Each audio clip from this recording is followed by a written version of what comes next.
बिस्मिल्लाहिर्रहमानिर्रहीम। अस्सलाम वालेकुम यूट्यूब फ्रेंड्स, देसी तड़का विद मीनू में आपको एक मरतबा फिर से खुश आमदीद कहते हैं। आज हम आपके लिए लेके आए हैं बहुत ही सिंपल सी मगर अमेजिंग सी चटनी।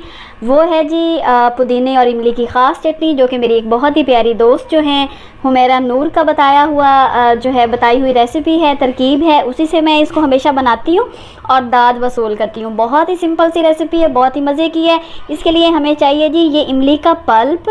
इसको मैं दिखा देती हूँ आपको कि मैंने जो है इसकी गुठलियाँ अच्छी तरह से निकाल ली हैं और इसको तकरीबन ये हमारे पास है जी आधा पाव है। अच्छा जी, 7 पुदीना चाहिए, पुदीने के ताज़ा पुदीना। 4 टमाटर छील के काट लिए हैं, पुदीना डाला है। 3 से 4 हरी मिर्चें हैं। 1 से 1.5 चम्मच जो है वो सिरके का है। 1 चम्मच जो है आधा चम्मच नमक का है, ये वैसे आप हस्बे ज़रूरत भी डाल सकते हैं।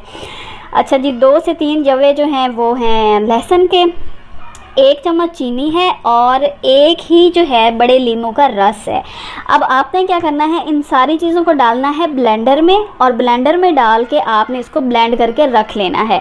अच्छा जी, यहाँ पे जो है ना मैंने सिर्फ पुदीना लिया है कि क्योंकि गर्मियों में मुझे सिर्फ पुदीने की चटनी अच्छी लगती है, लेकिन आपने जब अगर बनानी है तो इसके ज़्यादा अच्छे टेस्ट के लिए आपने इसमें शामिल करना है इतनी ही मिकदार में धनिया भी, हरा धनिया भी। तो आइए फिर अब शुरू करते हैं, मैं आपको सिर्फ करके दिखा। ब्लेंडर में हमने जो है अब ये शामिल करना है कटे हुए टमाटर और साथ ही पुदीना शामिल करेंगे और उसमें जो है साथ ही मिर्चें जाएंगी।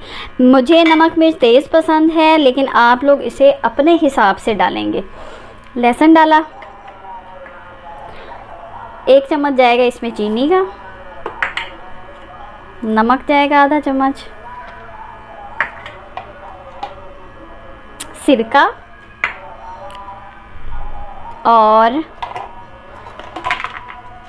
थोड़ा सा फ़िलहाल इमली का पल्प जाएगा, बाकी बचा लेंगे ताकि इन सारी चीज़ों को हम अच्छे से पहले करेंगे ग्राइंड। अच्छे से ग्राइंड करने के बाद हम बाकी की चीज़ें डालेंगे। ठीक है जी, इसको अब हम ग्राइंड करेंगे। जी जनाब, तो ये है हमारी फ़ाइनल लुक चटनी की। ये है जी इमली और पुदीने की ख़ास चटनी, जो मेरी दोस्त की रेसिपी है और बहुत ही मज़े की बनती है और मैं इसको बना के अक्सर फ्रीज़ भी करती हूँ। तो इसे आप जो है समोसों पकौड़ों के साथ जिस तरह मर्ज़ी जो है वो बना के खाएँ। रोज़ों में जो है इसको बल्कि बना के फ्रीज़ आप कर लें। कोई भी गेस्ट आए उसे आप पेश करें, तो वो बाकी चीज़ों का तो मुझे पता नहीं, लेकिन चटनी के बारे में ज़रूर आपसे पूछेगा कि इसकी रेसिपी क्या है। अगर आपको वीडियो पसंद आई हो तो मेरी वीडियो को लाइक कर दीजिए, चैनल को सब्सक्राइब कर दीजिए। जल्दी मिलते हैं इंशाल्लाह ताला फिर किसी रेसिपी के साथ। तब तक के लिए देसी तड़का विद मीनू को इजाज़त दीजिए। अल्लाह हाफिज़।